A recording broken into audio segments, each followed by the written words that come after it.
up, everybody? It's okay. Now, this is part 2 of predicting the top 100 NBA players for the coming season. Now, this is another article by Bleacher Report. If you haven't watched part 1, go watch that first because it was absolutely fire. And so now, today we're going to be looking at the rest from 50 all the way to number 1. At 50, we have Gordon Hayward. Yeah, he got overpaid. I think by the way he was playing in preseason, I think is good. I agree because he's going to get a lot more chances than in Boston with Jason Tatum and Kemba Walker and Jaylen Brown. Now he's going to be the main centerpiece. 49, my guy Fred VanVleet. I'm really happy to see him here.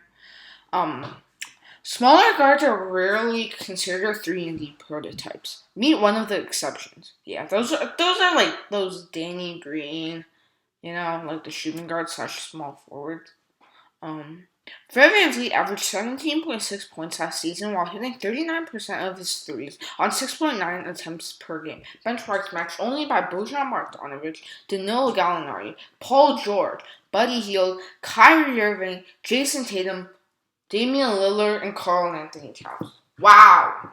I actually never knew that. So, Fred VanVleet is equally as good as Paul George, Kyrie Irving, Damian Lillard, Jason Tatum, and Cat. LOL.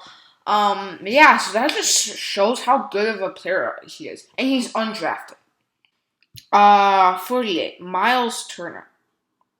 Okay, let's see. He's already closer to a defensive hybrid than not. His rim protection is hard to come by against the volume of shots he faces, and he's better suited to get stops in space than a good chunk of forwards. Not to mention his frontcourt partner and fellow center, Domantas Sabonis. This is the thing with Miles Turner. He's strong. He can drive into the paint and all that. He's athletic. He can run fast. And most of all, he can shoot. He can space the court. So and he's a good defender. So I think that even though I agree with it, even though he's not that good right now, I think that he will be eventually, maybe after the season. So yeah. Okay, 47, Draymond Green. I mean, this one's an interesting one because I feel like he's not going to be as good, even though the system is going to be way better for him now with Steph back. But he's regressing, and he played terribly last season. So, Green is 30, not 35. And though he appeared in 43 games, he wasn't actually healthy. Irreversible regression should not be the standard. Working on 5 straight finals runs takes a toll, and it caught up with him. And yeah, the lower stakes matter. I mean, I still feel like it's high because I feel like he's past his prime. I think if he was at 60 or maybe 55, maybe that would be more realistic and more reasonable. Zach LaVine at 46. Okay. I mean, I actually thought he would be higher, but I mean, he's not really winning games for the Bulls, so. And his defense doesn't seem to be getting better by much, so I think I agree. In his caps lock italics bucket. That much is he's one of my favorite scorers. He averaged legit all-star numbers and even maybe MVP numbers. At least in points. So yeah, I think I agree. Maybe he might be a tiny bit low, but yeah, sure. Ooh, John Collins at 45.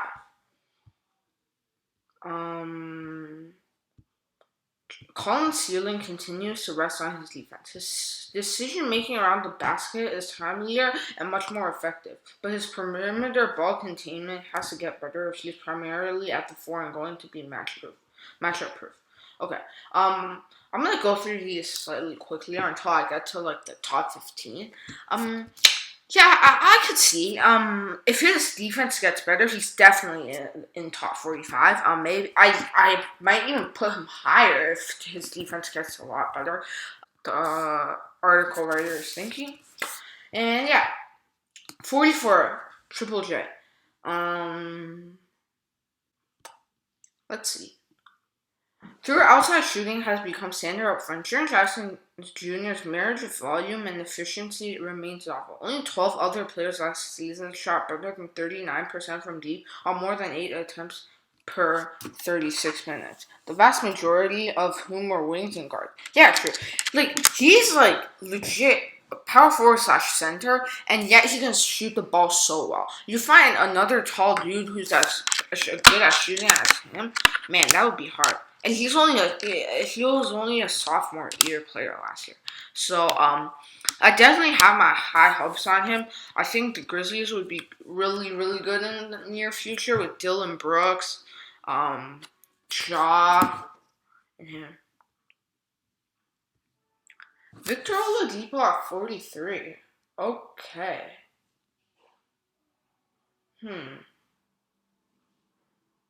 Yeah, I think he bounced back. I'm personally a really big Victor Oladipo fan. I really hope he gets better. I don't know if the team chemistry would mess up a bit since he was accordingly wanting out, but later he claimed that wasn't true. Yeah. 42 Kemba. I mean, from his performance in the playoffs last year, I'm not suddenly that high on him, and with his injury, that certainly would affect him. 42 might be a bit high. I mean, he is a multiple-time All-Star though, so yeah, I agree. Domantas Sabonis at 41. Okay.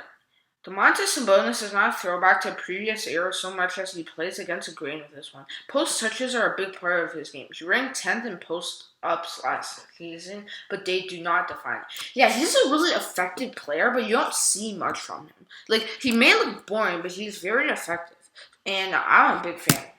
Like, honestly, why did the Orlando Magic trade him and Oladipo away for Serge Ibaka, who they kept for half a season, and then traded to my beloved Raptors for only Terrence Ross? I don't remember if they put added picks in it, but that was certainly not worth it, considering they all turned out to be all-stars while Ibaka did not.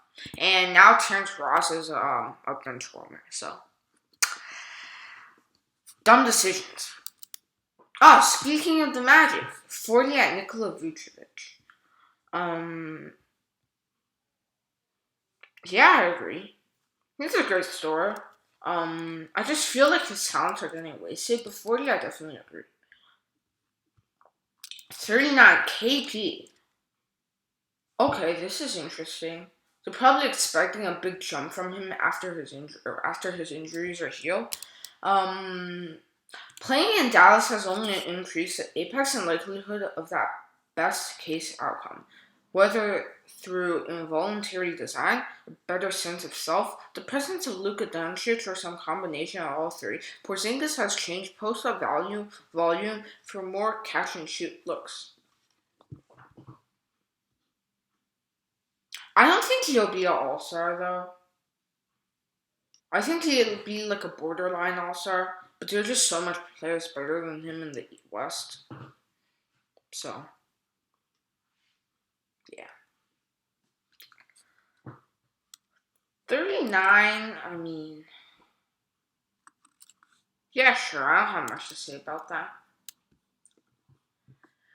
38 at SGA. Okay, that is very high on him. I mean, I think he could be in like top 50, but definitely I don't think he's gonna be better than Kemba or KP. Yes, he's gonna get so much minutes and so much opportunities, but then again, he's playing for a terrible team.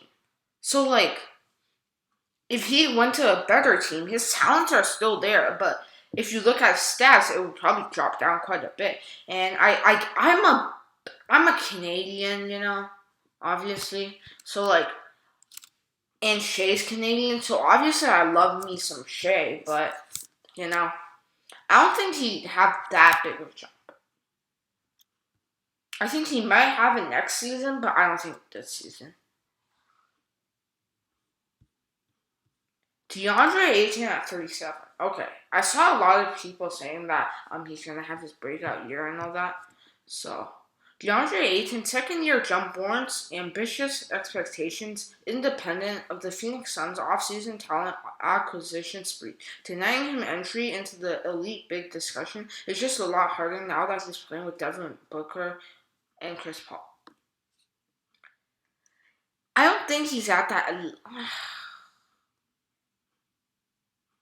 I mean, yeah. I think we need to adjust because,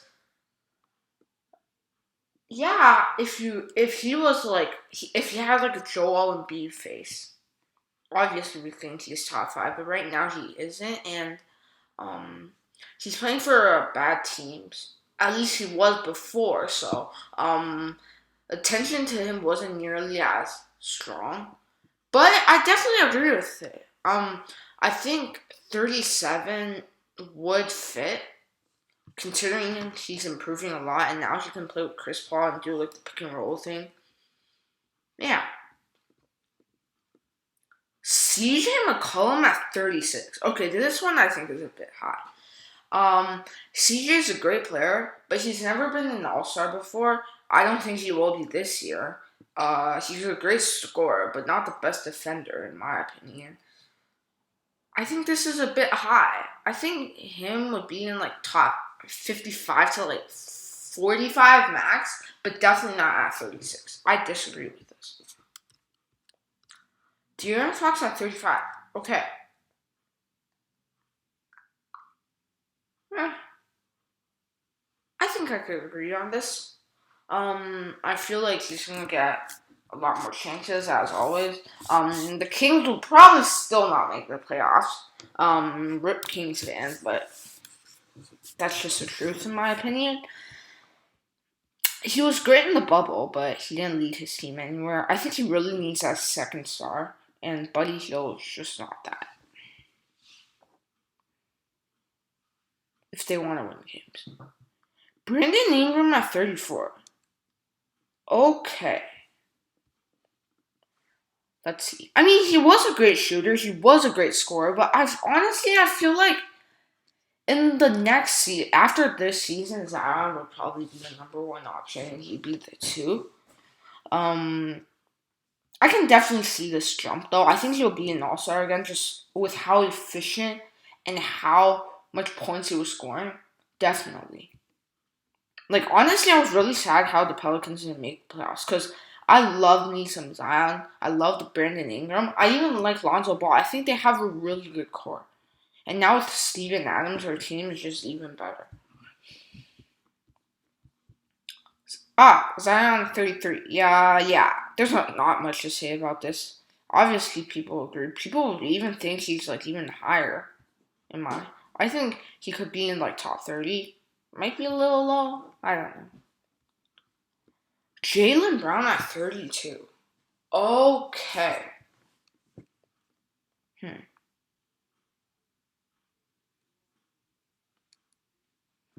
I mean, he was definitely playing like he wasn't playing. He was playing like in borderline all-star. Obviously, Jason Tatum was a lot better than him. He shot way more clutch points than him. But I mean, I can see it. I think the chances of him being an all-star, they're not that likely. I mean, he would be borderline all-star for sure. But I think the stars for Boston would still be JT and Kemba. Kyrie at 31. Okay. Okay. That is definitely low for Kyrie, considering he's borderline superstar. And from the game against Golden State last night, he was unstoppable. I think he's a bit low. I think he can be in top 25. I have to see who's ahead of him, but yeah.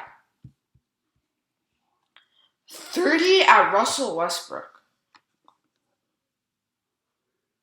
I definitely don't think he'll be as good as he is in Houston. Even though he'll get way more options with the ball, but Bradley Beal is still there, and he is regressing. He's on a worse team. I mean, I've seen a lot of people say they can make the 7th seed. I've seen a lot of people say that they're not going to make the playoffs at all.